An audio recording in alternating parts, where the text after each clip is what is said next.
Good morning.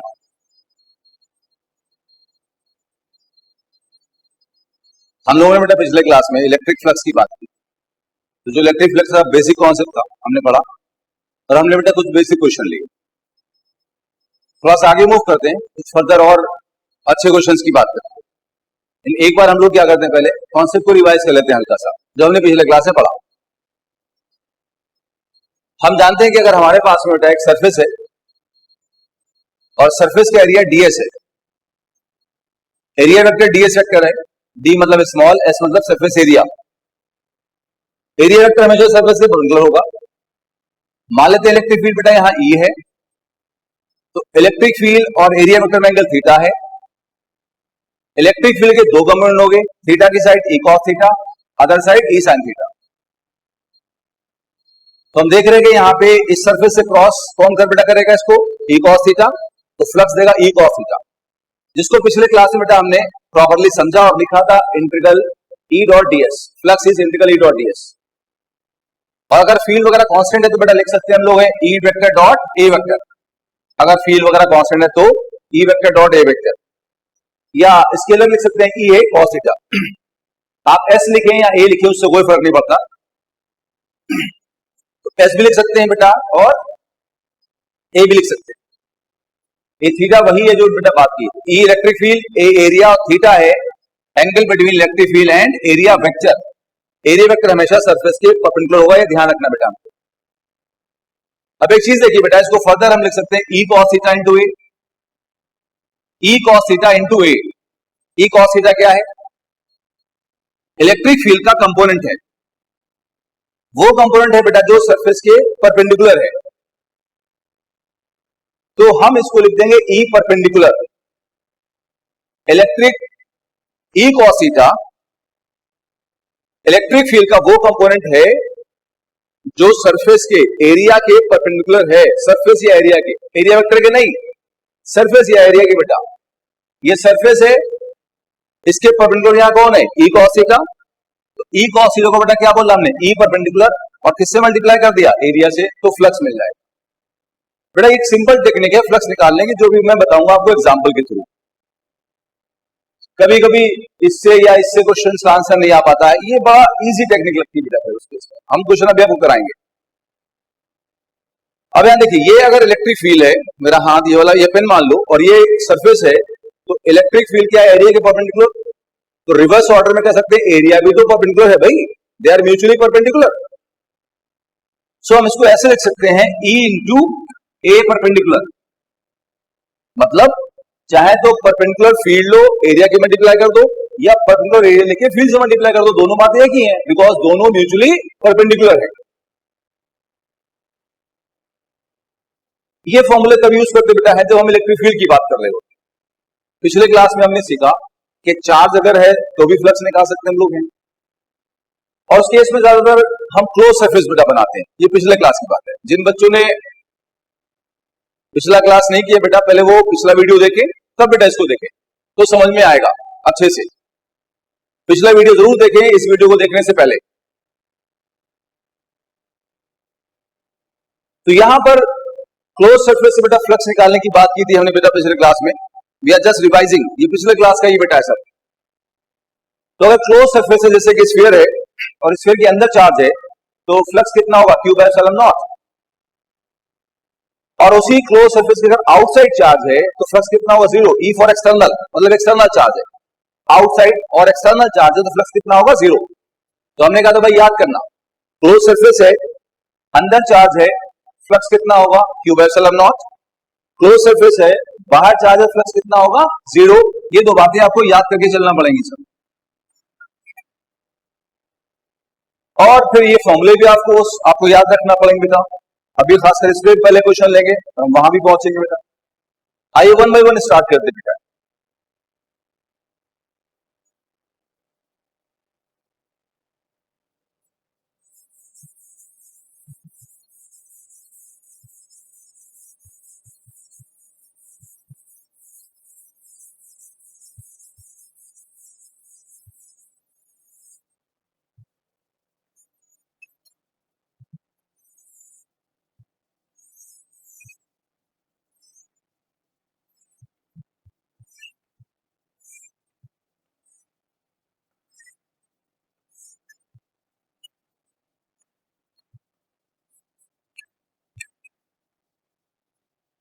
Question बेटा हमारे पास ये है कि एक हेमिस्फेरिकल सरफेस बेटा हमारे पास, बेटा हेमिस्फीयर है और उसमें इलेक्ट्रिक फील्ड बेटा दे रखी है।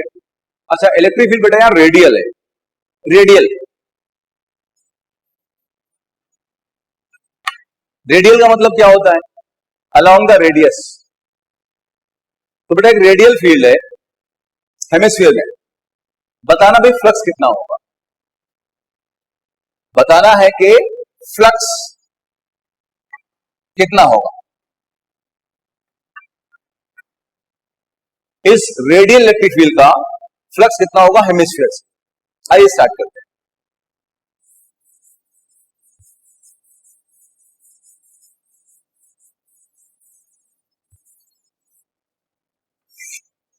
देखिए हमने पढ़ा phi equal to integral E dot dS, इसको लिख सकते हैं ई डीएस कॉस ऑफ। ये बेटा फॉर्मूला हम लोग इसलिए यूज कर रहे हैं क्योंकि यहां वेरिएबल फील्ड है। हम जानते हैं इलेक्ट्रिक फील्ड वेक्टर है और वेक्टर में बेटा दो चीजें होती हैं, मैग्नीट्यूड और डायरेक्शन। मैग्नीट्यूड पहले बदल जाए तो भी वेक्टर वेरिएबल होता है, डायरेक्शन बदल जाए तो भी होता है, या दोनों बदल जाए तभी वेरिएबल होता है। तो यहां देखिए इलेक्ट्रिक फील्ड का डायरेक्शन लगातार बदल रहा है। ये लाइन ऑफ फोर्स है, हम पीछे पढ़ चुके बेटा लाइन ऑफ फोर्स में कि स्ट्रेट लाइन ऑफ फोर्स अपने आप में इलेक्ट्रिक फील्ड का डायरेक्शन है। तो यहां डायरेक्शन ऐसे है, यहां डायरेक्शन ऐसे है, यहां डायरेक्शन ऐसे है। तो वेरिएबल डायरेक्शन है मतलब हम फॉर्मूला इंटीग्रेशन वाला यूज करेंगे। आगे देखिए क्वेश्चन में दे रखा है कि एक हेमिस्फीरिकल सरफेस है, रेडियस आर है, इलेक्ट्रिक फील्ड ई है at the surface, electric field E at the surface, बताओ फ्लक्स कितना होगा। तो फॉर्मूला बेटा लगा दिया। आइए वन बाय वन शुरू करते हैं। सपोज करिए हम इस पॉइंट पे आते हैं, इस पॉइंट पे ये लाइन ऑफ फोर्स है, जो लाइन ऑफ फोर्स है वो अपने आप में डायरेक्शन ऑफ फील्ड है बेटा। ये यहां पर इस पॉइंट पे इलेक्ट्रिक फील्ड का डायरेक्शन होगा। अब ध्यान दीजिए, अगर आप इस जगह पे छोटा सा एक सरफेस लें, ये बेटा छोटा सरफेस लिया ds और वेक्टर डिफाइन किया ds वेक्टर, तो अगर ये सरफेस है तो एरिया वेक्टर बेटा कैसे होगा, ऊपर सरफेस के परपेंडिकुलर। तो ये डायरेक्शन बेटा किसका होगा, एरिया वेक्टर का। तो इस जगह बेटा एरिया वेक्टर कहां की तरफ होगा, ऊपर की तरफ होगा। अब एक चीज पहले देखिए आप, ये सपोज मेरा हाथ और ये हाथ बेटा, दोनों में कितना एंगल है 90। अगर मैं सर इसको हाथ को ऐसे घुमाऊं तो इनके बीच एंगल घट रहा है। मान लो दोनों हैंड्स बेटा ये वेक्टर है, तो जब मैं इसको ऐसे घुमाऊंगा तो इनके बीच एंगल कम हो रहा है, और कम होते होते बेटा कितना हो जाएगा, जीरो। तो दो वेक्टर अगर सेम डायरेक्शन में है तो उनके बीच में बेटा कितना एंगल होगा, जीरो।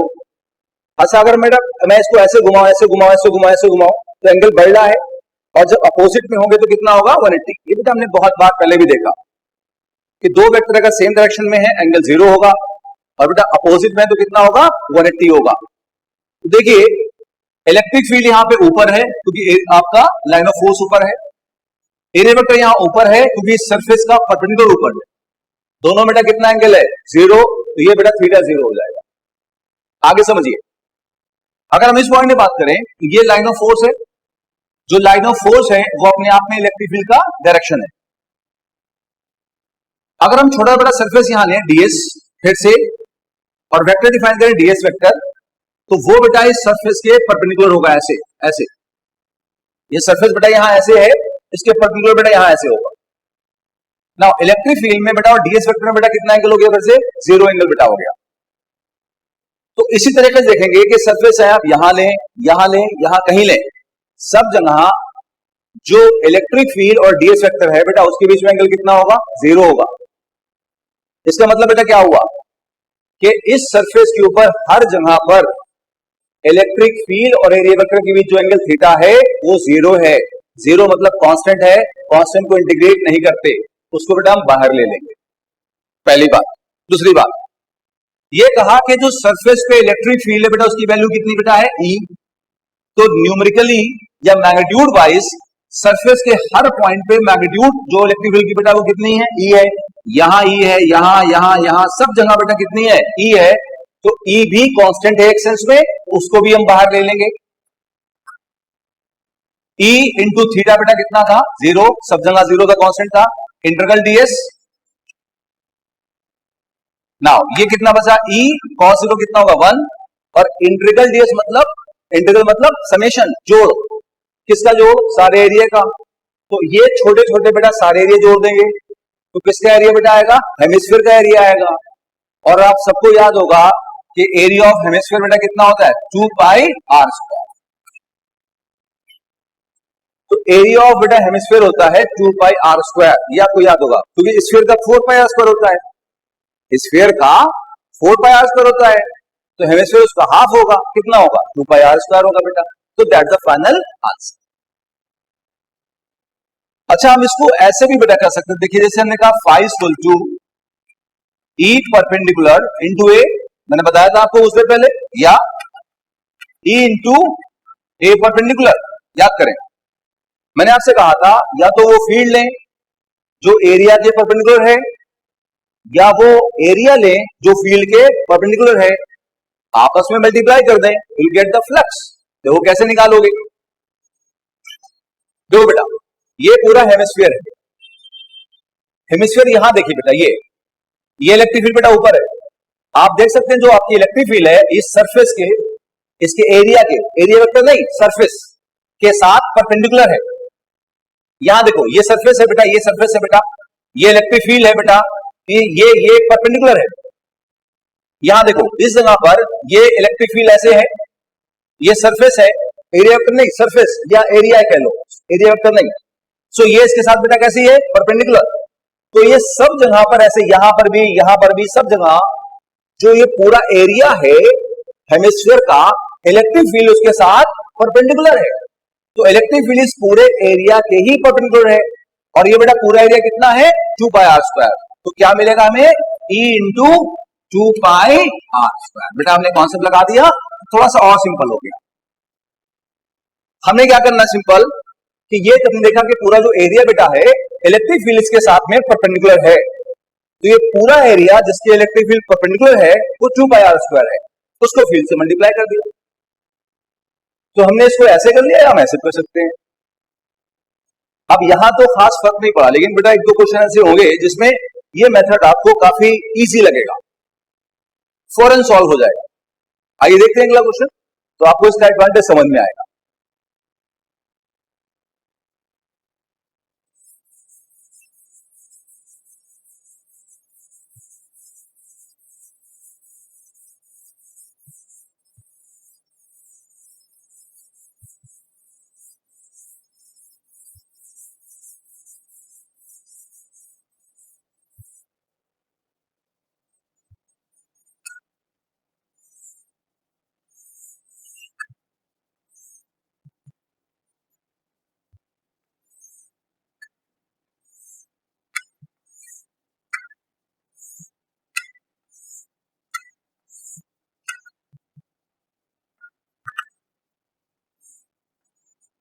बेटा ये हमारे पास में एक हेमिस्फीयर है बेटा, ये बेटा हेमिस्फीयर है और इस हेमिस्फीयर के थ्रू कांस्टेंट फील्ड ई पास कर रही है।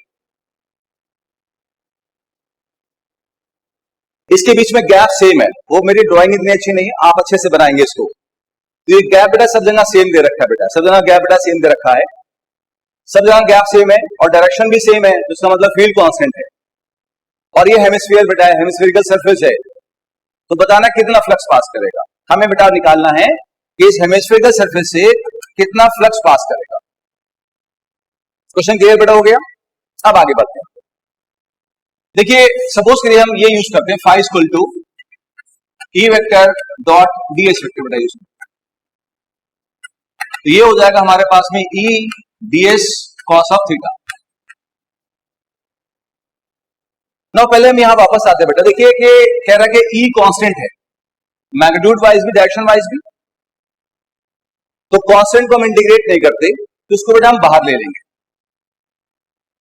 लेकिन एस एरिया है, डी लगा है, तो आप समझ रहे हैं वेरिएबल है, बाहर नहीं आ सकता। आइए थीटा की बात कर लेते हैं। जैसे इस पॉइंट पे बेटा बात करें, ये लाइन ऑफ फोर्स ऊपर है, तो ये इलेक्ट्रिक फील्ड का डायरेक्शन बेटा है।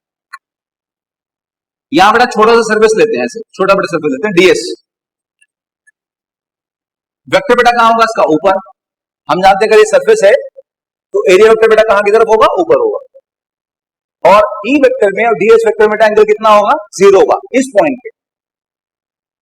चलिए इस जगह बेटा हम लोग आते हैं, यहां आते बेटा, यहां पे बेटा इलेक्ट्रिक फील्ड ऊपर है, वेक्टर बेटा ऊपर हुआ, इलेक्ट्रिक वेक्टर ऊपर हुआ, यहां छोटा सा बेटा सरफेस लेते हैं, तो एरिया वेक्टर बेटा ऐसे होगा, डीएस वेक्टर ये ऐसे। ना इस जगह बेटा एंगल कितना हमारा है, मान लो थीटा है, यहां बेटा एंगल कितना था, 0, क्योंकि दोनों इलेक्ट्रिक फील्ड और इलेक्ट्रिक सेम डायरेक्शन में थे, दोनों से साथ साथ थे, एंगल कितना था, 0।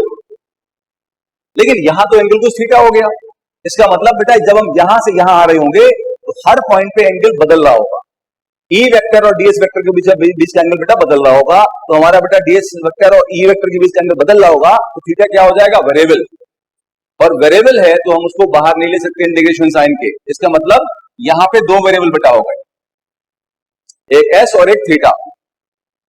आप जानते हैं दो वेरिएबल को इंटीग्रेट करना is a very very tough job.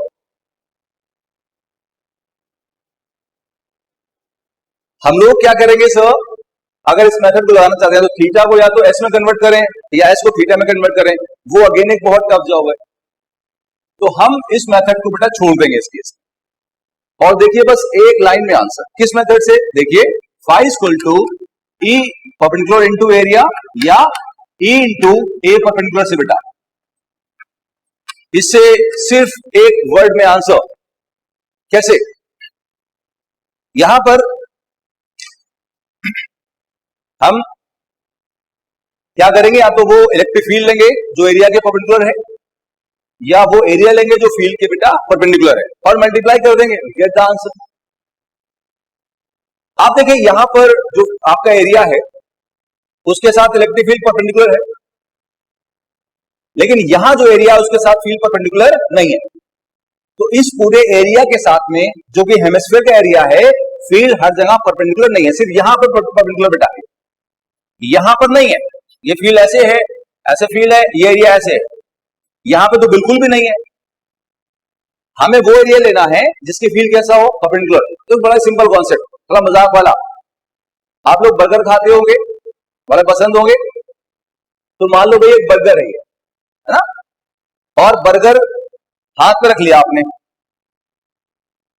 रख लिया, अब ऊपर से एक हाथ लगाइए, दबा दीजिए, क्या हुआ, सारा आलू आलू बाहर आ जाएगा, और ये दबकर बर्गर बेटा क्या बन जाएगा, टिक्की। टिक्की मतलब क्या, सर्किल। तो आप ध्यान लगाइए, यहां पे क्या करना है आपको, इलेक्ट्रिक फील्ड के परपेंडिकुलर अपना हाथ लगाना है, ऊपर हाथ लगाना है, जो भी सर्फेस को दबा देना है, जस्ट कंप्रेस कर दो, एंड इमेजिन करो शेप क्या बनेगा बेटा। इसको दबाने के बाद इलेक्ट्रिक फील्ड के परपेंडिकुलर हाथ लगाओ ऊपर नीचे सरफेस पे, दबा दो, और दबा के इमेजिन करो कि सरफेस का शेप कैसा आएगा। तो जब इसको दबा दोगे तो बेटा क्या शेप आएगा, बोलो, सर्कुलर शेप आएगा। और इलेक्ट्रिक फील्ड जो बेटा यहां है, ये सब ये सर्कुलर शेप के साथ परपेंडिकुलर होगी, ये इलेक्ट्रिक फील्ड इसके साथ बेटा कैसी होगी, परपेंडिकुलर होगी। सो वो एरिया जिसके इलेक्ट्रिक फील्ड परपेंडिकुलर है वो एरिया ऑफ सर्किल होगा, एरिया ऑफ टिक्की, टिक्की होगा।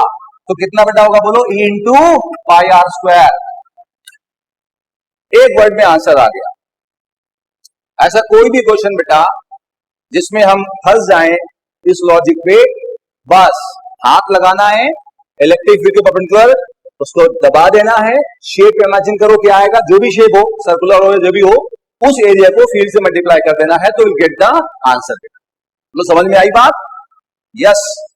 आगे बढ़ते बेटा है, और हम फ्लक्स पे कुछ और क्वेश्चन बेटा लेते हैं। इंटरेस्टिंग क्वेश्चंस हैं, बढ़िया क्वेश्चंस हैं, आप देख ही रहे सब, एक वर्ड में सॉल्व होने वाले। अब हम कुछ और क्वेश्चंस की बेटा बात करते हैं, वो भी आसान है, बहुत टफ नहीं है।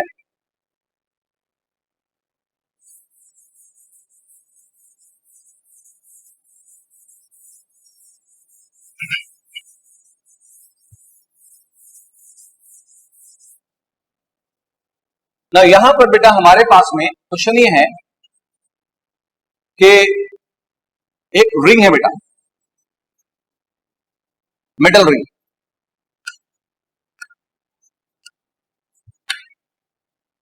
और इसको एक इस तरह से स्फेरिकल सरफेस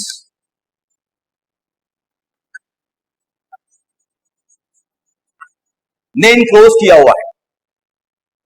यहां पर चार्ज Q है बाहर की तरफ रखा हुआ,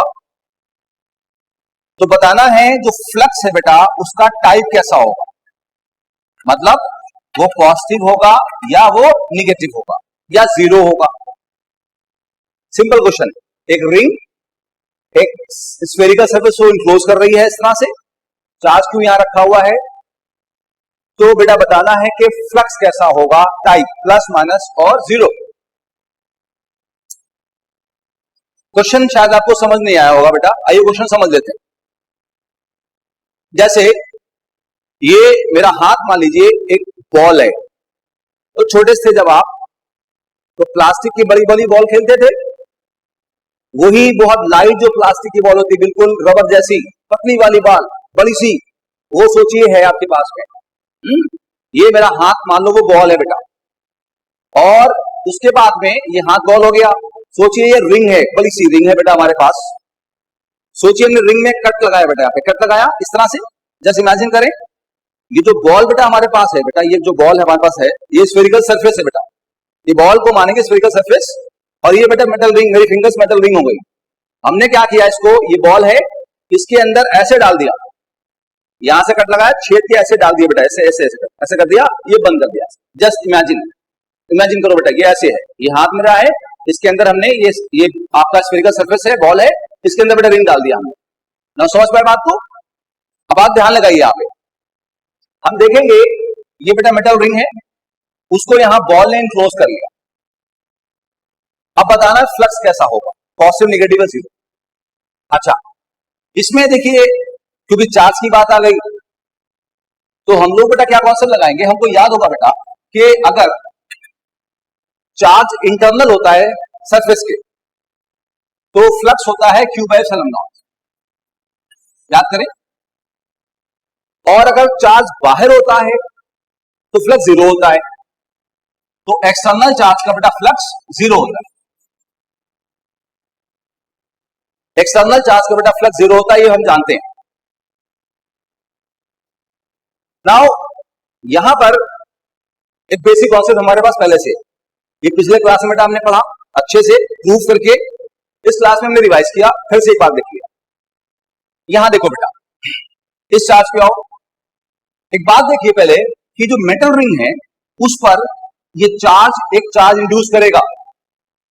आप सोचिए चार्ज जो बेटा है इस मेटल रिंग के अंदर जो इलेक्ट्रॉन्स है उनको अपनी तरफ खींचेगा, तो यहां पर इस तरह से चार्ज माइनस में आ जाएगा, इंड्यूस होके।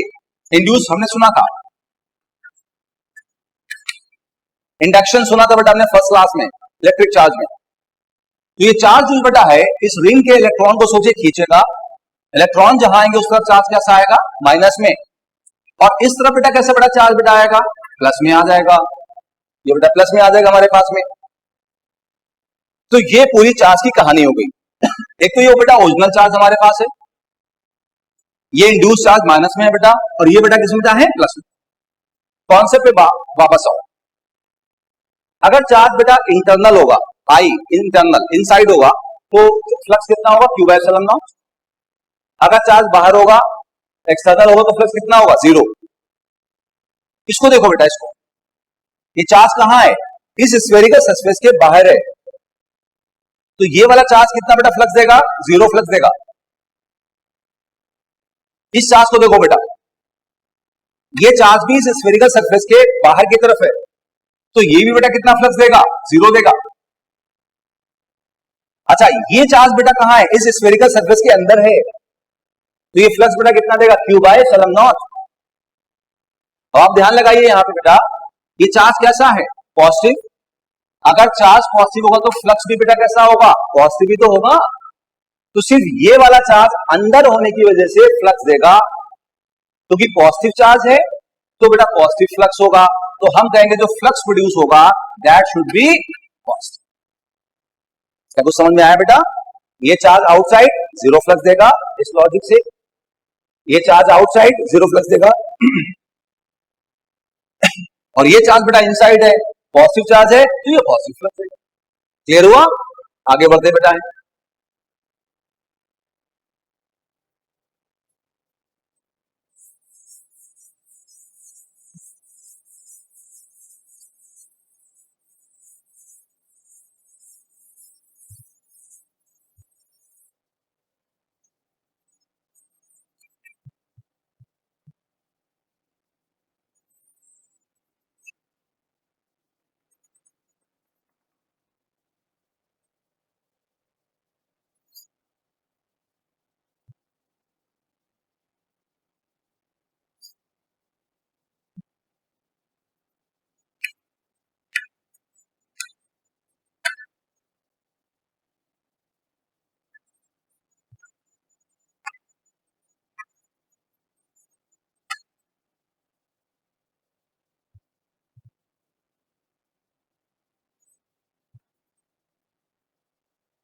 अब देखिए बेटा हमारे पास में क्वेश्चन ही है, अगला बेटा क्वेश्चन देखिए, एक बेटा मेटल रिंग है, उस पे चार्ज क्यू है, वो चार्ज इस तरह से डिस्ट्रीब्यूट होगा, ऑफ कोर्स प्लस मान लीजिए उस पे है चार्ज, इस तरह से बेटा डिस्ट्रीब्यूट होगा, रेडियस बेटा इसका आर है। अब ये रिंग का सेंटर है, इस रिंग का सेंटर बेटा यहां है, हमने एक स्फेरिकल सरफेस लिया जो इस तरह से रिंग को इनक्लोज करा, जैसे अभी मैंने कुछ देर पहले बताया था आपको जस्ट पहले कि ये अगर हमारे पास में, ये बेटा हमारे पास में एक स्फेरिकल सरफेस है, उसके अंदर बॉल है मान लीजिए, जैसे अभी पहले कहा था, अगर इमेजिन करना चाहते हैं इस क्वेश्चन को, ये स्फेरिकल सरफेस है, एक बॉल है जिससे बचपन में खेलते थे, ये रिंग है, इसमें कट लगाया आपने, इसके अंदर डाल दिया ऐसे बेटा, या इस तरह से डाल दिया इसके अंदर आपने, इस तरह से डाल दिया बेटा आपने इसके अंदर, तो ये जो सरफेस है वो इस रिंग को इनक्लोज कर रहा है, और इस सरफेस का, स्फेरिकल सरफेस का रेडियस भी बेटा आर है, और उसका जो सेंटर बेटा है वो इस रिंग के पेरीफेरी पे है, पेरीमीटर समझते हैं, तो पेरीफेरी पे है सर इसका, दोनों की रेडियस बेटा आर है, इस रिंग की रेडियस भी आर है और इसकी भी रेडियस बेटा आर है। क्वेश्चन ये बताना बेटा है कि इस सरफेस से जो फ्लक्स की वैल्यू होगी वो कितनी होगी बेटा, find the flux through the spherical surface. अब स्टार्ट करते हैं बेटा, कॉन्सेप्ट वही है, अगर चार्ज इनसाइड होगा तो फ्लक्स देगा क्यू बाय एप्सिलॉन नॉट, और अगर फ्लक्स एक्सटर्नल होगा तो फ्लक्स देगा जीरो, हम सॉरी चार्ज एक्सटर्नल होगा तो फ्लक्स देगा zero, internal charge Q by epsilon flux देगा, एक्सटर्नल चार्ज जीरो फ्लक्स देगा, ये कॉन्सेप्ट बेटा हमारे पास है।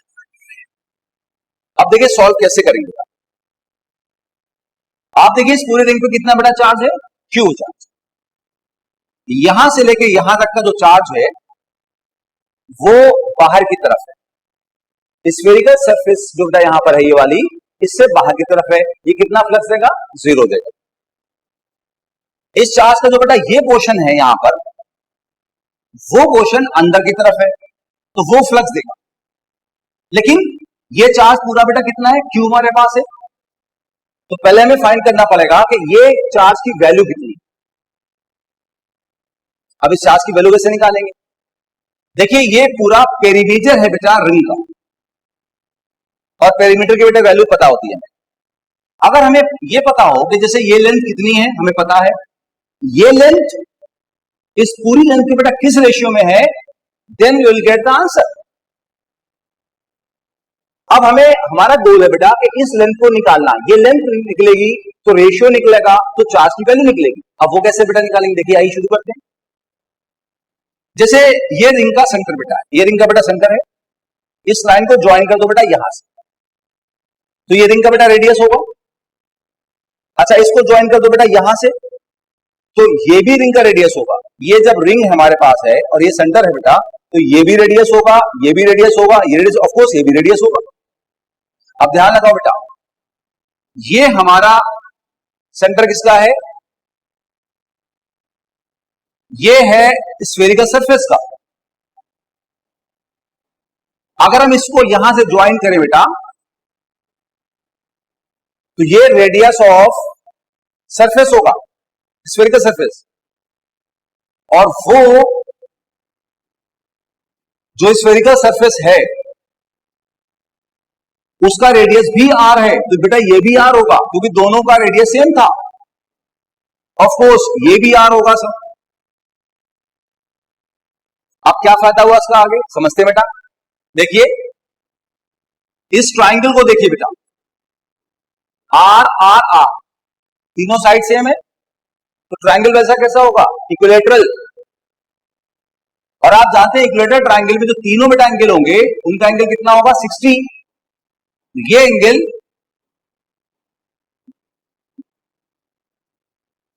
60 डिग्री के बराबर होगा।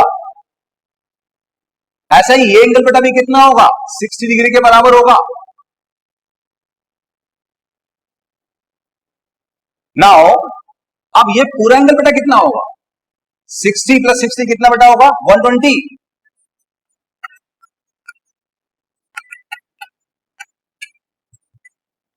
ये 120 डिग्री बेटा होगा हमारे पास में। अब देखो फायदा क्या हो रहा है, हम जानते हैं पूरा एंगल बेटा कितना होगा ये 360। तो जो रेशियो आएगा हमारे पास में, देखिए ये एंगल कितना बेटा हमारा है 120 और ये पूरा एंगल बेटा कितना है 360। पहले रेशियो निकालते हैं 120 बाई 360 दैट इज 0 कैंसिल। 12 का टेबल इसमें पढ़े कितना हो जाएगा 1/3। आई समझते हैं। ये बेटा जो फुल रिंग है ये फुल रिंग की लेंथ है और फुल रिंग की लेंथ यहां से लेके यहां तक बेटा कितना एंगल बनाती है 360 डिग्री। जो यहां से लेके बेटा यहां तक की लेंथ है बेटा वो ये लेंथ है, वो बेटा ये एंगल बना रही है ये वाला, और ये एंगल बेटा कितना है 120। तो इस लेंथ का जो एंगल है और इस पूरी लेंथ का जो एंगल है वो वैल्यूज है 120 और 360। मैंने कहा फिर से देखिए इस लेंथ का एंगल कितना है 120 और फुल लेंथ का बेटा एंगल कितना है 360। तो दोनों एंगल का रेशियो कितना हुआ 1:3। मतलब ये वाला एंगल अगर 1 है तो टोटल कितना है 3 है। तो इसका मतलब जिस रेशियो में एंगल होंगे उसी रेशियो में लेंथ होगी। इसका मतलब बेटा यहां से लेके यहां तक की जो लेंथ है वो पूरी लेंथ के बेटा किस रेशियो में होगी 1:3। अगर ये लेंथ 1 है तो बेटा ये पूरी लेंथ बेटा कितनी होगी 3 पार्ट होगी। अगर ये 1 पार्ट है तो ये बेटा 3 पार्ट होगा। अब लॉजिक आने लगा है। उसी तरीके से अगर ये पूरा चार्ज बेटा Q है तो ये चार्ज बेटा कितना होगा उसका 1/3 होगा। मतलब कितना होगा Q से Q/3 होगा बेटा। ये पूरा चार्ज Q है तो बेटा ये हमारे पास में 1/3 चार्ज होगा। अब ध्यान लगाइए बेटा ये पूरा चार्ज Q था, हमें मिल गया कि इस पार्ट पे चार्ज कितना होगा Q/3 होगा। तो अब हमें फ्लक्स निकालना था। हम जानते हैं कि ये चार्ज तो बाहर है फ्लक्स नहीं देगा, सिर्फ ये वाला चार्ज बेटा फ्लक्स देगा। तो कितना बेटा फ्लक्स देगा 5 = Q/3 अपॉन एप्सिलॉन नॉट इस वाले फॉर्मूले से। तो ये बेटा कितना हो जाएगा Q/3 एप्सिलॉन नॉट। ये बेटा हो गया Q/3 एप्सिलॉन नॉट और ये हो गया हमारा फाइनल आंसर। आगे बढ़ते हैं बेटा, कुछ क्वेश्चंस और लेते हैं।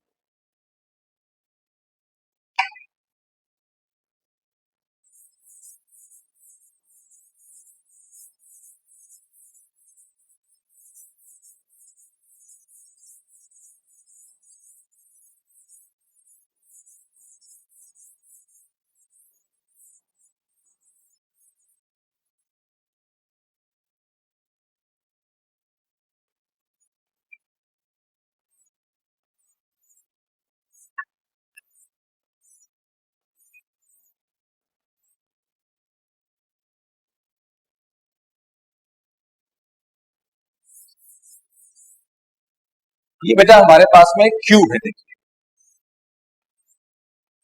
और इस क्यूब की साइड लेंथ बेटा हमारे पास में ए है।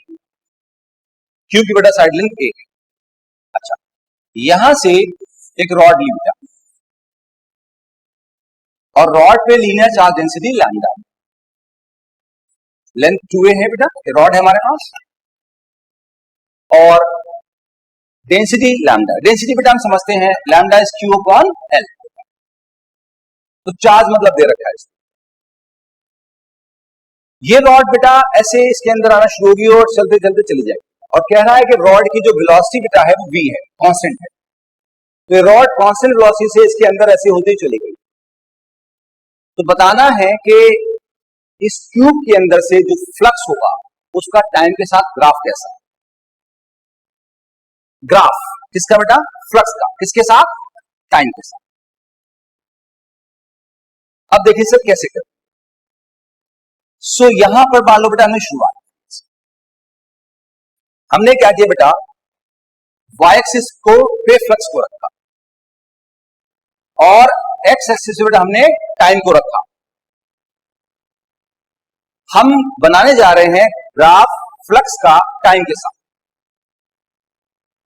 शुरू करते हैं बेटा, स्टार्ट करते हैं। अब देखिए हमारे पास कॉन्सेप्ट है कि अगर चार्ज इनसाइड है तो फ्लक्स कितना होता है, Q बाय एप्सिलॉन नॉट,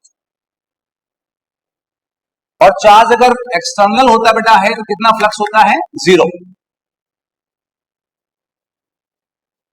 इस टाइम पे पूरी की पूरी रॉड क्यूब के बाहर है, तो चार्ज एक्सटर्नल है, तो फ्लक्स बेटा कितना होगा, 0 होगा। इसको मैं इधर लिख देता हूं।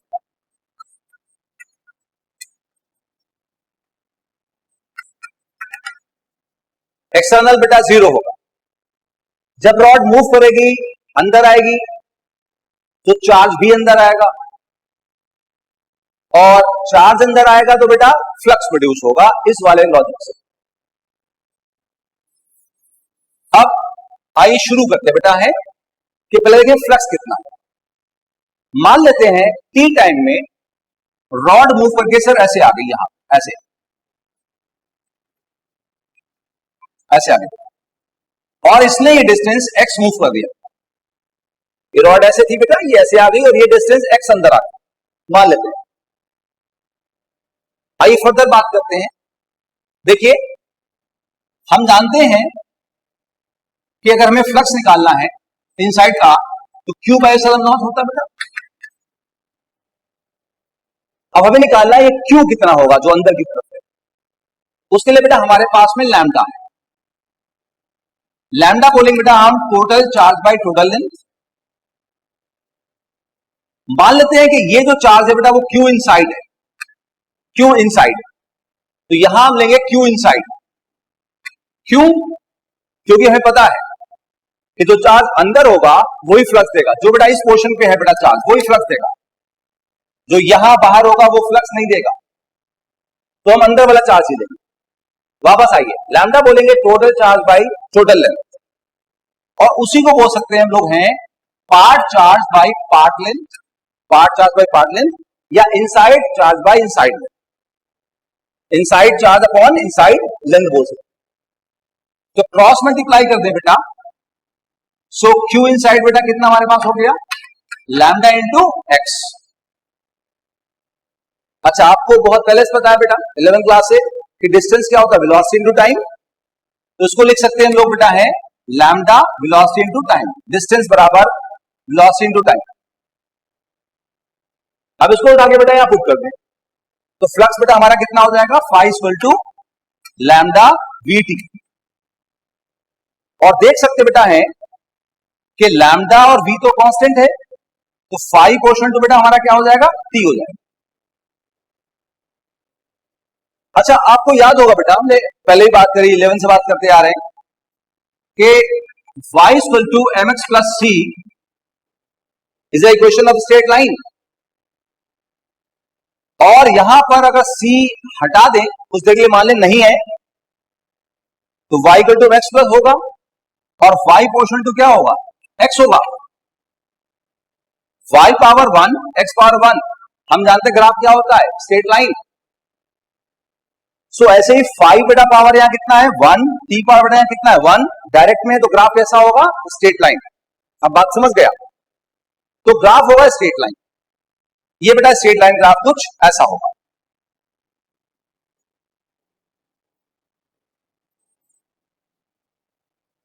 अब देखिए बेटा होगा क्या, मान लीजिए मेरा हाथ बेटा रॉड है, और मेरे हाथ की यहां से यहां लंबाई बेटा 2a है। Q की लंबाई बेटा कितनी है, a। ना ये जब मेरा हाथ यहां से मूव करना शुरू करेगा, तो ये जो लेंथ है रॉड के अंदर बढ़ेगी, तो चार्ज भी बढ़ेगा। चार्ज बढ़ेगा तो बेटा क्या बढ़ेगा, फ्लक्स। तो फ्लक्स लगातार बढ़ता चला जाएगा, कहां तक, यहां तक, क्योंकि अभी ये लेंथ अंदर आना शुरू हुई है, और अंदर आते लेंथ बढ़ रही है, तो चार्ज भी क्या कर रहा है बेटा, बढ़ रहा है। अब आधा हाथ मेरा ट्यूब के अंदर है बेटा, आधा कहां है, बाहर है। इस टाइम तक फ्लक्स बढ़ता रहेगा, हमने उसको बढ़ता हुआ शो किया। ना इस पॉइंट के बाद बेटा क्या होगा, देखो इधर से रॉड निकल रही है, इधर से रॉड अंदर आ रही है, तो रॉड का वो पोर्शन जो क्यूब के अंदर है बेटा वो तो कांस्टेंट होगा ना। देखिए यहां ध्यान से आप, जब इधर से निकल रही तो इधर से अंदर आ रही है, तो रॉड का वो पोर्शन जो क्यूब के अंदर बेटा वो तो कांस्टेंट होगा। अगर वो लेंथ कांस्टेंट होगी तो सर आप देखिए लेंथ बेटा कांस्टेंट होगी तो चार्ज भी सर कैसा होगा, एक्स कांस्टेंट, तो ये भी कांस्टेंट होगा, चार्ज भी ये कांस्टेंट तो बेटा चार्ज भी कांस्टेंट होगा, तो अंदर जो चार्ज है बेटा वो कांस्टेंट होगा। कब तक, देखिए ऐसे ऐसे ऐसे ऐसे ऐसे कर रही है, ये इधर से बाहर निकल रही है, यहां से अंदर आ रही है, यहां तक, तो रॉड जब यहां पहुंचे तब तक ऐसा होगा, तो ये कुछ यहां तक सब कांस्टेंट होगा। उसके बाद क्या होगा, देखो बेटा यहां से जब ये ऐसे हो गई, यहां पे आ गई, अब ये बाहर निकलना शुरू होगी, देख रहे हैं आप, ये सपोज ऐसे है तो ये सब ऐसे होगा, अब यहां से ये लेंथ इसके अंदर कम होती शुरू होगी, जब लेंथ कम होगी तो चार्ज भी कम होगा, तो फ्लक्स क्या करेगा, घटेगा, और फिर ये निकलते निकलते पूरा निकल जाएगा, तो अंदर लेंथ जीरो हो जाएगी, तो चार्ज भी कितना हो जाएगा, जीरो, तो फ्लक्स भी जीरो हो जाएगा बेटा। तो ये फर्दर ग्राफ कुछ ऐसा बने। क्या देखा बेटा हमने, जब रॉड ये अंदर आएगी, लेंथ अंदर आएगी, चार्ज अंदर आएगा, तो चार्ज बढ़ेगा अंदर आते हुए, तो फ्लक्स भी बढ़ेगा, फिर अंदर लेंथ कांस्टेंट हो जाएगी, चार्ज भी कांस्टेंट हो जाएगा, फ्लक्स कांस्टेंट हो जाएगा, फिर बाहर निकलेगा तो लेंथ यहां घटेगी, अंदर लेंथ घटेगी तो चार्ज घटेगा, तो फ्लक्स भी घट जाएगा। कुछ हजम हुई बात सब?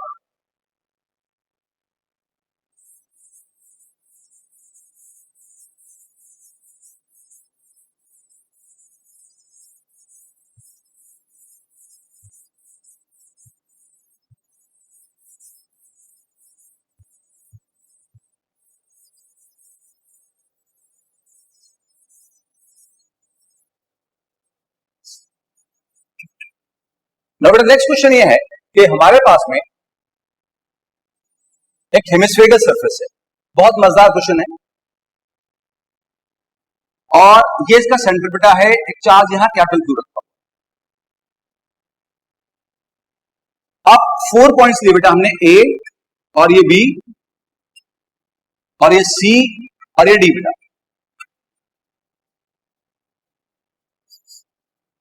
इस पे हम एक नया चार्ज स्मॉल क्यू रखना चाहते हैं, इन किसी भी पॉइंट पे बताना है स्मॉल क्यू को कहां प्लेस किया जाए कि फ्लक्स फाई जो बेटा है, जो पहले से पास कर रहा है, वो डज नॉट चेंज।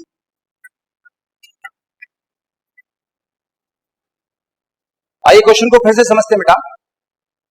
क्वेश्चन ये है, हेमिस्फेरिकल सरफेस है,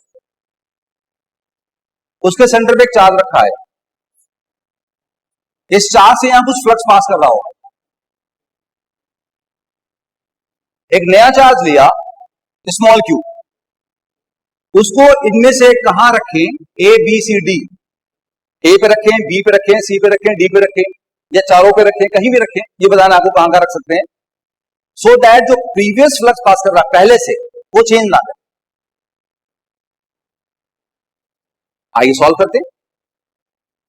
देखिए यहां पर सपोज करिए आपके पास कुछ पहले से पैसे हैं, रुपए हैं, वो रुपए जितने हैं उतने ही बने रहे, कब, जब मैं आपको पैसे दूं या ना दूं, ऑफ कोर्स ना दूं, अगर मैंने आपको पैसे दे दिए तो आपके पैसे बदल जाएंगे, तो पैसे से आप यहां फ्लक्स समझ लो, ये जो चार्ज है ये रखा हुआ है, और ये भाई ये इसके पास पैसे, ये फ्लक्स दे रहा है यहां पे सरफेस को, अब ये चार्ज हम रखना है हमें कहीं पे, अगर इसने इसको फ्लक्स दे दिया तो फ्लक्स चेंज हो जाएगा, और नहीं दिया तो फ्लक्स चेंज नहीं होगा, और हमें क्या करना है, डज नॉट चेंज, चेंज नहीं करना है, तो ऐसी जगह रखना है जहां से फ्लक्स चेंज ना करे। एक बेसिक आइडिया आ गया बेटा, इसको ऐसी जगह रखना है जिससे फ्लक्स चेंज ना करे, कब, जब वो फ्लक्स नहीं देगा, ना देगा तो फ्लक्स चेंज नहीं करेगा। एक बार कॉन्सेप्ट को बेटा रिवाइज करें जो हमने पिछले क्लास में पढ़े, आइए देखिए याद करते हैं। जैसे एक पॉइंट चार्ज क्यू बेटा हमारे पास स्फेरिकल सरफेस के अंदर रखा हुआ है, हम जानते हैं इसकी लाइन ऑफ फोर्स कैसी होंगी, ये लाइन ऑफ फोर्स बेटा ऐसे निकलती है, इससे ये लाइन ऑफ फोर्स बाहर की तरफ जा रही है, सरफेस को एक बार कट कर रही है, तो फ्लक्स बेटा यहां होता है Q बाय एप्सिलॉन नॉट। ये हमने पिछले क्लास में बेटा कॉन्सेप्ट पढ़ा कि लाइन ऑफ फोर्स जो क्रॉस करती है सरफेस को नॉर्मली, वो फ्लक्स होता है, तो यहां पर आउटगोइंग लाइन ऑफ फोर्स है, एक बार कट कर रही है, ये लाइन ऑफ फोर्स एक बार कट कर रही है, ये वाली एक बार कट कर रही है, ये वाली एक बार कट कर रही है, तो फ्लक्स दे रही है Q/ln। अच्छा, अगर ये सरफेस ऐसी है और ये चार्ज Q यहां रखा है, तो इसकी लाइन ऑफ फोर्स ऐसी होंगी बेटा,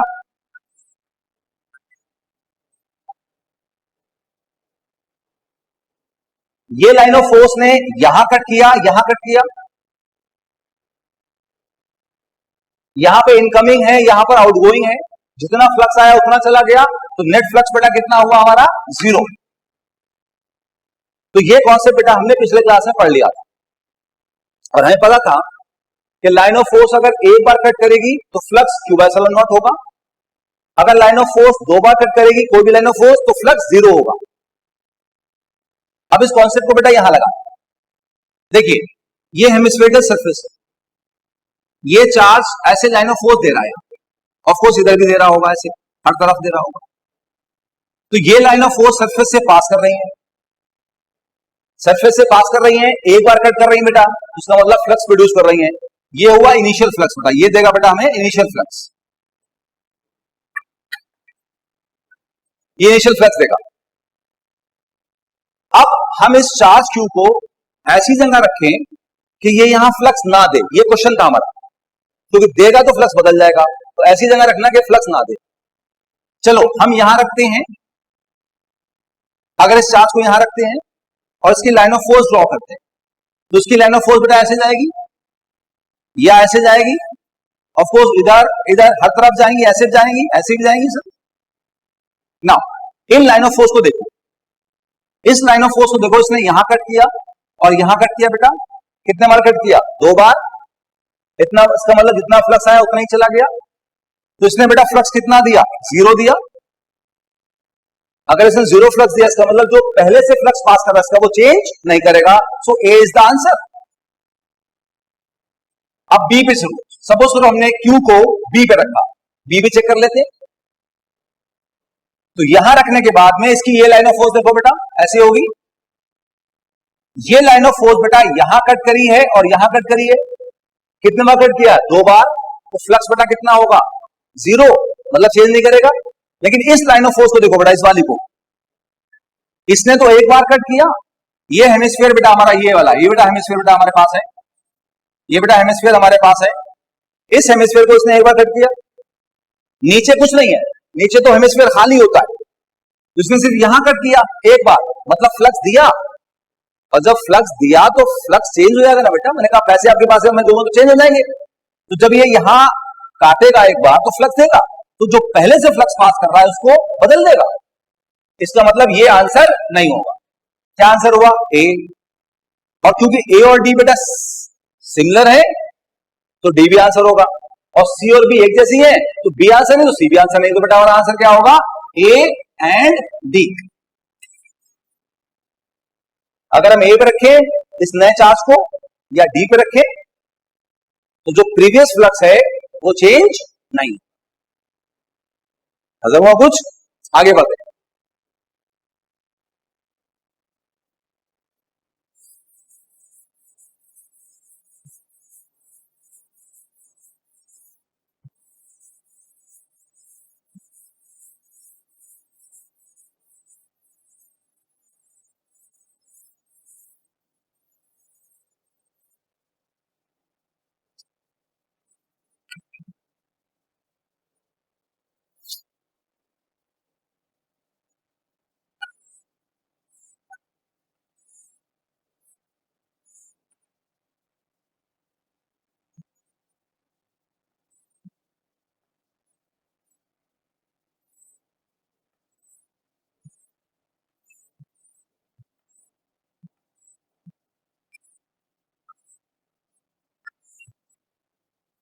बेटा ये क्यूब हमारे पास है, इसका साइड लेंथ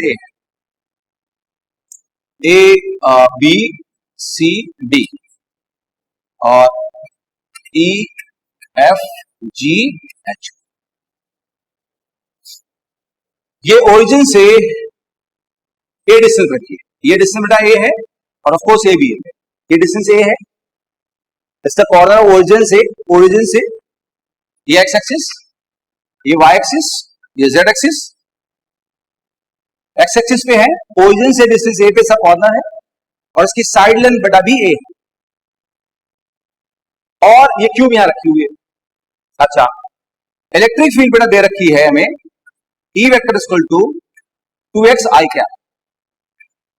एक्स आप समझ रहे हैं, 2x आई कैप भी समझते हैं आप। तो बताना है इस क्यूब से कितना फ्लक्स पास करेगा और इस क्यूब के इनसाइड में कितना चार्ज होगा। दो बातें बताना, इस क्यूब से कितना फ्लक्स पास करेगा और इस क्यूब के इनसाइड में कितना चार्ज। क्वेश्चन क्लियर हो गया। अब एक चीज देखो बेटा, यहां हमारे पास जो इलेक्ट्रिक फील्ड है phi is 2x i cap, वो x पे डिपेंड कर रही है।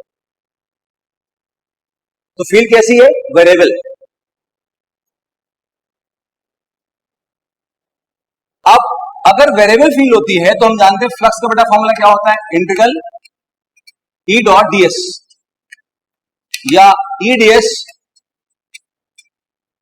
cos theta. नाउ ये फॉर्मूला अगर हम लगाएं, क्योंकि फील्ड वेरिएबल है तो हम फंस जाएंगे बुरी तरह से। क्यों फंस जाएंगे, क्योंकि जो सरफेस है बेटा उसमें मल्टीपल सरफेस का सम है। एक क्यूब जो है उसमें एक सरफेस ये वाली प्लेट होगी, ये प्लेट होगी, ये प्लेट होगी, सबके एरिया वेक्टर अलग अलग डायरेक्शन में होंगे। तो इलेक्ट्रिक फील्ड के साथ जो एंगल आएगा डीएस वेक्टर का, वो फिर बहुत डिफरेंट होगा। उसको हमारे लिए विजुलाइज कर पाना बहुत टफ है। तो इस क्वेश्चन का बेटा एक बहुत ही सिंपल लॉजिक है, आइए देखते हैं कैसे करेंगे उसको। थोड़ा सा अलग ढंग से करेंगे बेटा। हम लोग क्या करेंगे बेटा, इस क्यूब को पार्ट्स में डिवाइड करते हैं। जैसे हमारा रूम होता है, रूम में एक सीलिंग, फ्लोर एंड 4 वॉल्स होती है बेटा। तो सेम बेटा क्यूब में है, तो हम हर पार्ट को अलग अलग करते हैं। हम कहेंगे भाई इस क्यूब में एक दीवार ये है, एक छत ये है, सीलिंग, ऐसी बाकी और भी। इस 6 पार्ट में हम कन्वर्ट करेंगे। हर पार्ट का बेटा हम लोग क्या करेंगे, अलग अलग फ्लक्स निकाल लेंगे और फिर उसको एड अप कर देंगे। आइए शुरू करते हैं। हम लोग यूज करेंगे बेटा formula phi equal to E A cos theta. और जब हम E A cos theta use कर रहे हैं तो उस टाइम पे ई ए और थीटा तीनों कांस्टेंट होना चाहिए। आप कहोगे सर यहां तो वेरिएबल है, तो फिर कैसे कह सकते हैं आप, आइए चेक करते हैं। सबसे पहली बात है, किसी भी पॉइंट पे इलेक्ट्रिक फील्ड की मैग्नीट्यूड कितनी बेटा है, 2x एंड डायरेक्शन क्या बेटा है, आई कैप। आई कैप का मतलब बेटा है राइट अलोंग एक्स एक्सिस। तो इलेक्ट्रिक फील्ड बेटा राइट में है अलोंग एक्स एक्सिस। ये बात पहले यहां से क्लियर हो गई, electric field along x axis. हमने उसका एरो बना दिया। अब हम 1 बाय 1 इसको 6 प्लेट में डिवाइड करेंगे और हर प्लेट का बेटा फ्लक्स अलग से निकाल। कैसे करेंगे और देखो। पहले हम इस प्लेट को देखते हैं बेटा, कौन सी प्लेट बेटा है ये, बी एफ जी सी। इस प्लेट को देखो बेटा, इस प्लेट बेटा ये ऐसे रखी है, यहां पे ऐसे। हम जानते हैं प्लेट का एरिया वेक्टर जो होगा वो प्लेट के परपेंडिकुलर होगा, मतलब बेटा कहां की तरफ होगा, राइट। तो इसका बेटा एरिया वेक्टर राइट की तरफ होगा। इलेक्ट्रिक फील्ड राइट है, इसमें कोई शक नहीं है। ये बात बहुत बार हो चुकी है। अगर ये दो वेक्टर है, ये वाला डस्टर, ये हाथ वेक्टर है, और इस डस्टर को ऐसे घुमाओ तो एंगल बंद हो रहा है, अल्टीमेटली कितना हो जाएगा, 0। तो सेम डायरेक्शन में एंगल 0 हो जाएगा। अगर इसको ऐसे घुमाओ तो ये अपोजिट में एंगल बेटा कितना हो जाएगा, 180। तो वेक्टर सेम डायरेक्शन में तो एंगल 0 और अपोजिट बेटा कितना होता है, 180 होता है। तो यहां पर आइए, ये जो सरफेस है इसमें एरिया वेक्टर में और इलेक्ट्रिक फील्ड में कितना बेटा एंगल है, 0 है। पहले इस सरफेस का फ्लक्स निकालते हैं। तो हमें बेटा मिल गया कि यहां पर एरिया वेक्टर राइट है, इलेक्ट्रिक फील्ड राइट है, थीटा 0 है। अब ई और ए की बात कर लेते हैं।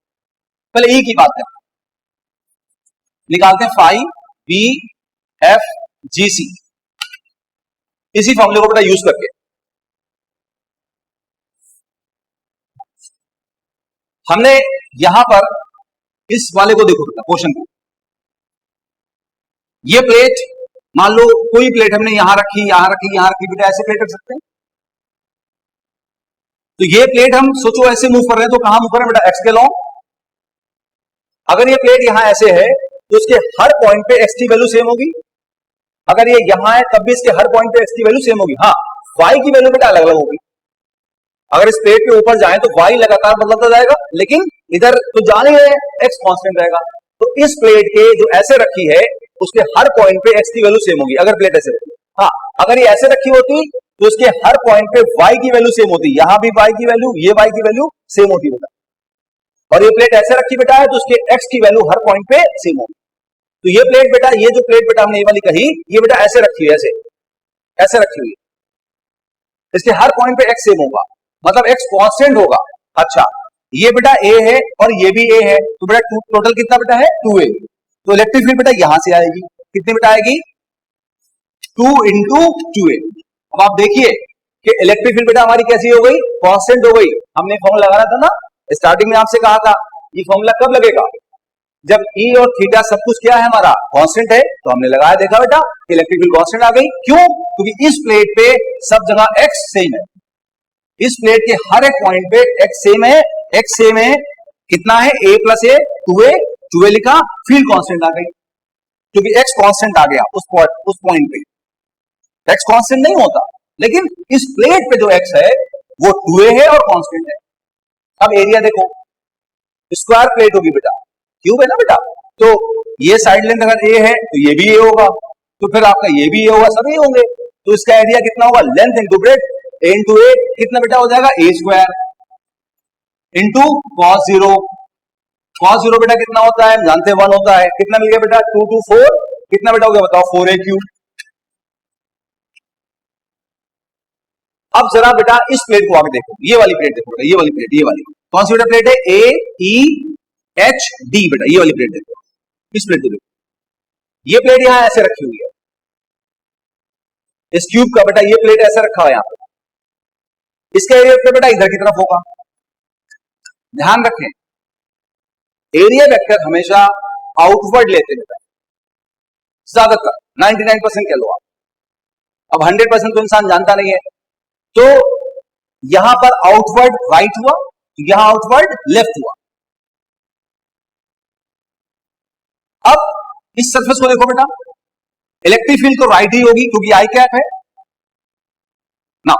अगर हम इस सरफेस से फ्लक्स निकालना चाहते हैं, फाई ए ई एच डी, अगर हम इस बेटा सरफेस से फ्लक्स निकालना चाहते हैं तो इस सरफेस पे देखिए इलेक्ट्रिक फील्ड, पहले इस सरफेस के हर पॉइंट पे जो एक्स है बेटा वो सेम होगा। देखो यहां से जो एक्स होगा, ऐसे प्लेट है, ये जो एक्स होगा बेटा सबका सेम होगा, इसका सबका एक्स सेम होगा। कितना बेटा होगा बोलो, ए, उस ए को यहां रखेंगे तो इलेक्ट्रिक फील्ड मिलेगा, कितना हो जाएगा बेटा, 2a।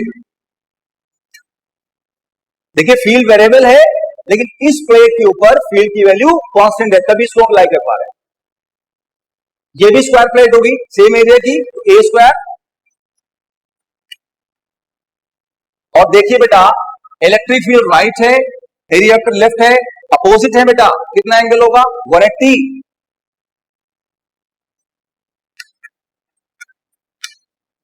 और आपको याद होगा cos 180 कितना होता है, -1। तो 2a, ये बेटा कितना हो जाएगा, 2a cube. Of course minus में होगा, -2a क्यूब, क्योंकि cos 180 -1 होता है, तो -2a क्यूब होगा। अब बेटा सपोज हम इस प्लेट को देखें, कौन सी, ए ई एफ बी को देखें। ये जो प्लेट है बेटा ये छत की तरह है, सीलिंग, इसका बेटा वेक्टर कहां की तरफ होगा, ऊपर की तरफ। आप देख सकते हैं कि इसका जो वेक्टर ऊपर है, इलेक्ट्रिक फील्ड तो राइट ही होगी, तो दोनों में एंगल बेटा कितना होगा, ये इलेक्ट्रिक फील्ड, ये वेक्टर कितना एंगल होगा, 90। तो आप जानते हैं cos 90 कितना होता है, 0। तो बेटा इससे फ्लक्स 0 हो जाएगा इस वाले से। सेम उसी तरह से बेटा ये देखो, ये वाली बेटा सरफेस देखो, कौन सी, एच जी सी डी, ये ऐसे है सरफेस, इसका वेक्टर कहां होगा बेटा, नीचे, इलेक्ट्रिक फील्ड का है राइट, कितना एंगल होगा, 90, फ्लक्स 0।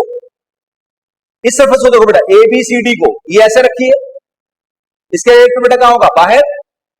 इलेक्ट्रिक फील्ड कहां है, राइट। एरिया वेक्टर ऐसे, इलेक्ट्रिक फील्ड ऐसे, कितना एंगल है 90, फ्लक्स जीरो। ऐसे बेटा पीछे वाले का भी होगा।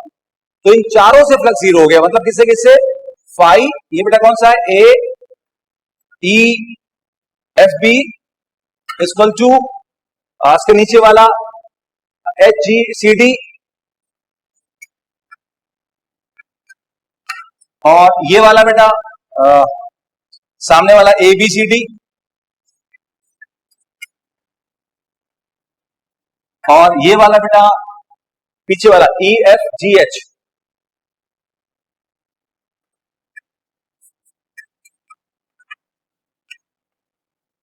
Equal to E A cos 90 बेटा कितना हो जाएगा, 0।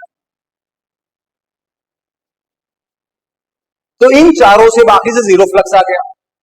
अब नेट फ्लक्स बेटा कितना, वो इन सबका सम होगा। ये 6 फ्लक्स हो गए इस क्यूब से। आइडिया वो याद आया कि हमने इस क्यूब को बेटा 6 पार्ट में डिवाइड किया, हर पार्ट पे अलग अलग फ्लक्स निकाला। अब नेट फ्लक्स निकालना है तो हम सारे फ्लक्स को ऐड अप कर देंगे।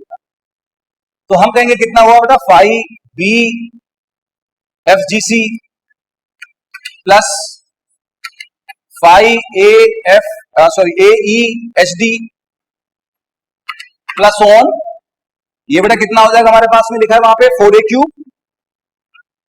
प्लस सॉरी माइनस हो जाएगा क्योंकि माइनस में है, minus 2a cube equal to 2a cube. ये हो गया फाइनल रिजल्ट बेटा हमारे पास। That is the final flux through the cube.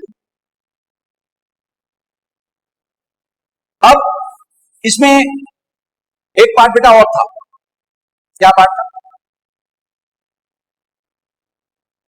ये आप समझ गए बेटा, हमने यहाँ पे जीरो लिखने की जरूरत नहीं दी। तो दो ही फ्लक्स थे ना, ये और ये, प्लस और माइनस लिख दिए, नेट वैल्यू आ गई।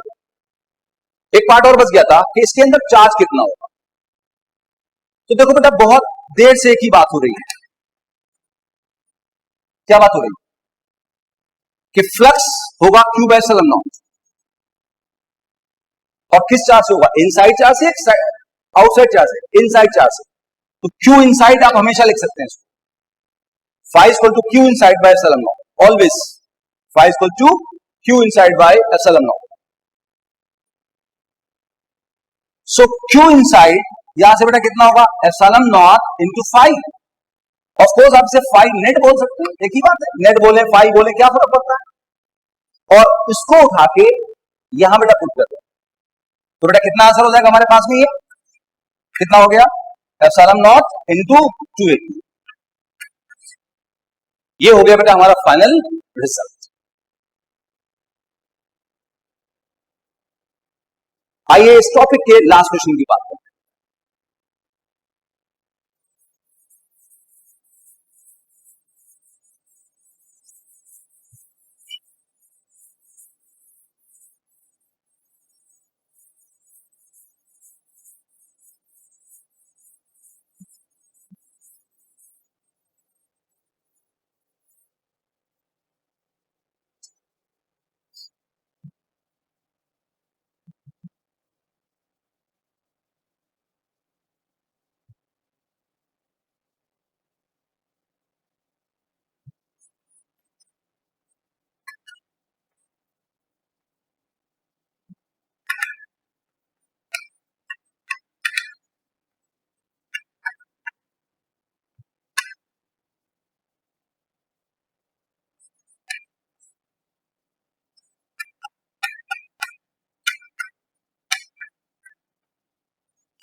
बेटा क्वेश्चन ये है कि हमारे पास में इलेक्ट्रिक फील्ड है 2i cap plus 5j cap,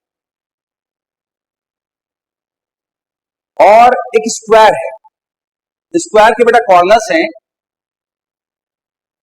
4 points ABCD, एक के कोऑर्डिनेट्स हैं 0 0 0 बी कोऑर्डिनेट है ए कॉमा जीरो, सी कोऑर्डिनेट है ए और डी का कोऑर्डिनेट है 0,a,a बेटा। एक स्क्वायर है, ये इसके कॉर्नर्स के कोऑर्डिनेट्स दे रखे। बताना है कि इस इलेक्ट्रिक फील्ड की इस जो स्क्वायर है इसके थ्रू जो फ्लक्स होगा उसकी वैल्यू कितनी है। आइए शुरू करते हैं। देखिए जो इलेक्ट्रिक फील्ड बेटा हमारे पास है यहां पे वो वेक्टर फॉर्म है और ऑफ कोर्स कांस्टेंट है। 2, 5 नंबर्स हैं, कांस्टेंट हो गए, आई जे के कांस्टेंट्स होते बेटा है। तो हम अज्यूम कर सकते हैं कि हम लगा लेंगे 5 equal to E vector dot of A vector. 5 equal to E vector dot of A vector. E vector board पे पता है बेटा, तो हमें क्या निकालना है, इसका एरिया वेक्टर। आइए शुरू करते बेटा, इसका हम एरिया वेक्टर निकालने की कोशिश करते हैं।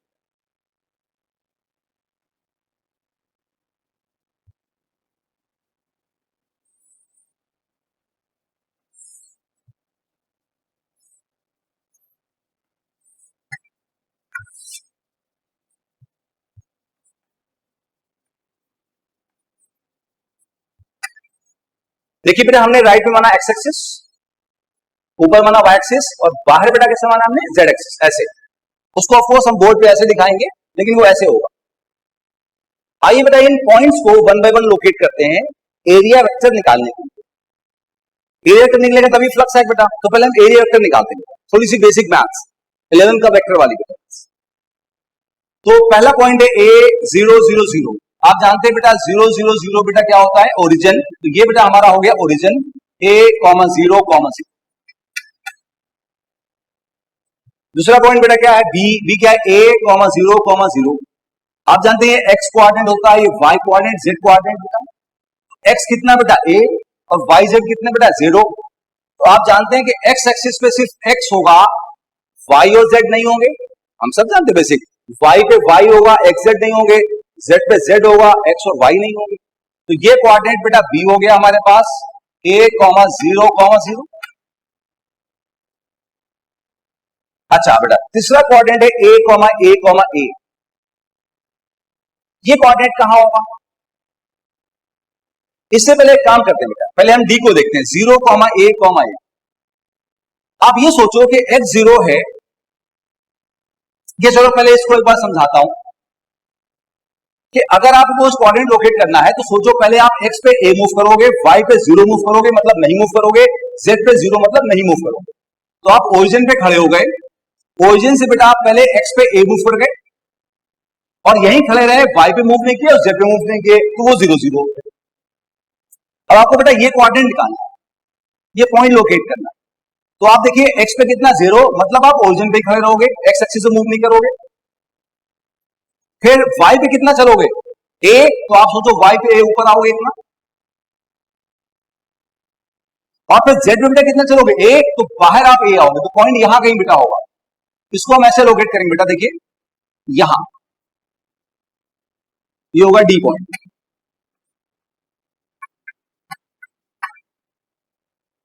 क्या आप समझ पा रहे हैं बेटा है कि ये बेटा हमारा x एक्सिस है, ये y है बेटा, ये हमारा बाहर z एक्सिस है।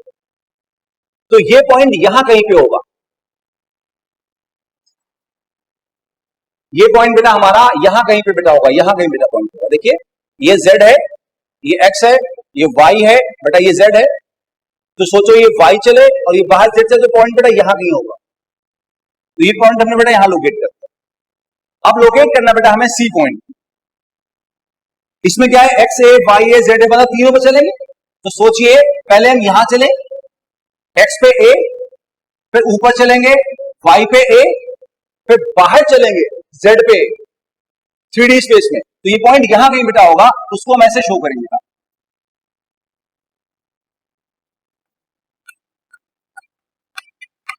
देखिए हम ब्लैक बोर्ड बेटा हमारा 2D है और 3D की चीज पढ़ रहे हैं हम लोग, तो थोड़ा सा हमें विजुलाइज करना पड़ेगा। तो यहां पर बेटा अगर मैं अपने हाथों के थ्रू बताऊं, जैसे मान लीजिए ये मेरा जो बॉडी है बेटा, ये वाई एक्सिस है। लेट्स अज्यूम यहां देखिए, आप इस पॉइंट को देखिए, यहां देखिए इस पॉइंट को, माइक पॉइंट को, आप माइक को ओरिजिन मान लीजिए। ये एक्स एक्सिस बेटा हो गया। मैं फिर से एक बार रिवाइज करा देता हूं, इस पॉइंट को ओरिजिन मानिए बॉडी को, ये हमारा एक्स एक्सिस हो गया, मेरी बॉडी का जो लाइन है ये वाई एक्सिस हो गया, और ये बॉडी की जो लाइन बेटा जेड एक्सिस हो गया। तो पॉइंट लोकेट करते हैं, ए पॉइंट यहां होगा मेरे, बी पॉइंट बेटा यहां पर होगा, और ये जो सी पॉइंट बेटा कहां पर होगा, ये आप पहले सोचो, एक्स पे एक चलोगे, वाई पे चलो, जेड पे, ये बेटा पॉइंट यहां होगा, ये पॉइंट यहां पर बेटा होगा, इस जगह पर होगा। और डी पॉइंट लोकेट करो बेटा, एक्स कितना चलोगे, 0, मतलब नहीं चलोगे, फिर वाई चलोगे ए, आप ये चलोगे वाई, फिर जेड यहां चलोगे बेटा, बेटा पॉइंट यहां होगा। तो सोचो ए बी, ये सी बेटा यहां होगा और डी बेटा यहां होगा। एक इस तरह से शेप बेटा बनेगा स्क्वायर का, इसको मैं ज्वाइन कर देता हूं ऐसे, बन गया तो नहीं बना, थोड़ा कोशिश कर लेते हैं ऐसे। ये बेटा हमारे पास इस तरह से एक शेप बनेगा यहां। तो मैं बता दूं, सपोज ये ए है, ये बी बेटा है, तो ये ऐसे होगा, ऐसे ऐसे शेप है। अब हमें बेटा एरिया वेक्टर निकालना है, तो वो कैसे निकालें? देखिए, हम जानते हैं डिस्प्लेसमेंट वेक्टर, आपको शायद याद होगा बेटा, 11th क्लास में पढ़ाता होता है, x2 minus x1 into I cap plus y2 minus y1 into J cap plus z2 minus z1 K cap. यहां पर अगर हम एक पॉइंट ए से बी आए, ए के कोऑर्डिनेट है x1 y1 z1 और बी कोऑर्डिनेट है x2 y2 और z2। अगर हम ए से बी आए तो जो डिस्प्लेसमेंट बेटा वेक्टर होगा यहां से, उसको हम इस तरह लिखते हैं, आपको शायद याद होगा, x2 minus x1 I cap plus y2 minus y1 J cap plus z2 minus z1 K cap. क्यों कर रहे हैं अभी आपको समझ में आने वाला है। अब देखिए, ये डिस्प्लेसमेंट वेक्टर की बात क्यों हुई, अब आपको बेटा समझ में आने वाला है। पहले ये देखो, ये बेटा हमारा vector displacement A B vector है। A B vector equal to क्या बेटा लिखोगे, ये कहोगे x1 y1 z1, ये कहोगे x2 y2 z2, तो आप लिखोगे x2 minus x1 I cap, तो ये हो गया x माइनस 0 आई कैप। और फिर ये 0 माइनस 0 यहां पर लिखने की जरूरत नहीं है, 0 हो जाएगा, और ये 0 माइनस 0 यहां की जरूरत नहीं, 0 हो जाएगा बेटा। तो इसको आप क्या लिखो बताओ, x ऑफ आई कैप। अच्छा सॉरी, आई एम सॉरी, थोड़ा सा मिस्टेक बेटा, x नहीं है बेटा, ये है, तो हम ऑफकोर्स ए लिखेंगे, तो यहां पे ए लिखेंगे हम लोग, ए आई कैप। देखिए ना फिर से, x2 ये बेटा x1 y1 z1 और ये हमारा x2 y2 z2, तो x2 is a, x1 is a 0, तो a minus 0 I cap plus plus बाकी 0 माइनस 0 जे कैप प्लस 0 माइनस 0 के कैप, तो a आई कैप हो गया। अच्छा बेटा, अब इस वेक्टर को देखो, ये बेटा, ये देखो बेटा, कौन सा बेटा वेक्टर होगा, ये एडी वेक्टर होगा।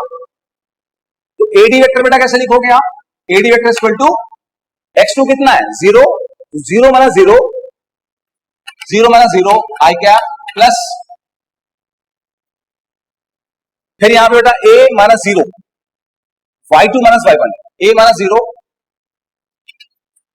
जे कैप प्लस फिर ये z2 z1 इज 0, तो a माइनस 0 के कैप।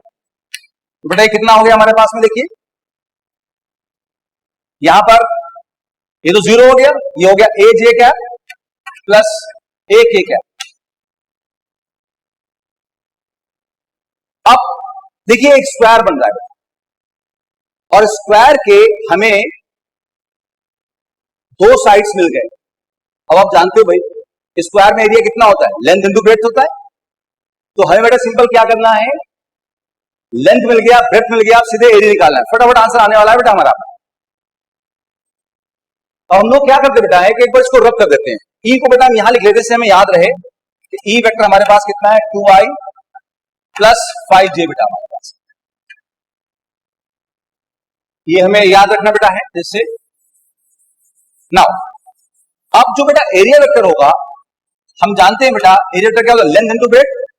लेंथ बेटा कौन होगा, AB vector cross of A vector cross of AD vector, A J cap, sorry AD vector लिख दो पहले ना, वैल्यू पुट करो, ए आई कैप